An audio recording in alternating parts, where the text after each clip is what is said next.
என்னோட புது ரன்னிங் ஷூவில் ஒரு 100 கிலோமீட்டர்ஸ் வரைக்கும் நான் ஓடிட்டேன்.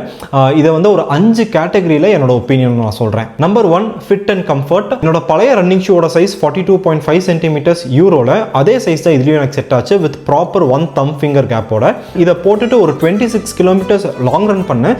அந்த லாங் ரன் பண்ணும்போது எந்த ஒரு ஹீல் ஸ்லிப்பேஜோ இல்லாட்டி பிளிஸ்டர் ஃபார்மேஷன் அப்படிங்கிறது ஏற்படவே இல்லை. அண்ட் அப்பர் மெட்டீரியல் ரொம்ப ப்ரீதபிளாக இருக்குது. Number 2, cushioning. இதோட ஸ்டாக் ஹைட் வந்து பார்த்தீங்கன்னா 40 mm அண்ட் ட்ராப் வந்து 10 mm. ஸோ அந்த குஷனை நீங்கள் நல்லா ஃபீல் பண்ணலாம். சாஃப்டான குஷனான்னு கேட்டிங்கன்னா கண்டிப்பாக இல்லை, கொஞ்சம் ஃபர்மான குஷன், பட் கம்ஃபர்டபுளாக இருக்குது. உங்கள் பேஸ் வந்து ஒரு 630க்கு மேலே ஸ்லோவர் பேஸில் இருக்கீங்க அப்படிங்கும்போது இந்த ஷூ போட்டு ஓடும்போது நல்ல குஷனை ஃபீல் பண்ணிகிட்டே ஓடலாம்.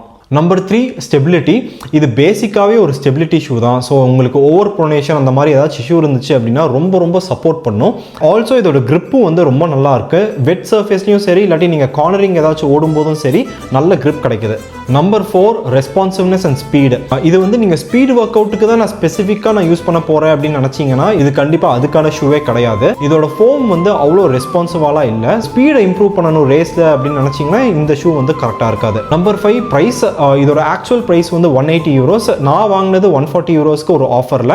ஸோ 180 euros அப்படிங்கிறது கொஞ்சம் ஓவர் ப்ரைஸாக எனக்கு தோணுது. இதோட ஆக்சுவல் ரேட் வந்து ஒரு 140 to 150 euros நம்ம கொடுத்தா ரீசனபிளாக இருக்கும்னு நினைக்கிறேன். ஸோ இந்த 5 பாயிண்ட் நீங்கள் ஜஸ்ட் ஒரு ரெஃபரன்ஸாக எடுத்துக்கோங்க. நீங்களும் ஏதாச்சும் ஒரு ஷூ வாங்குறீங்க அப்படின்னா இது 5 பாயிண்ட்டை ரெஃபர் பண்ணி வாங்குங்க.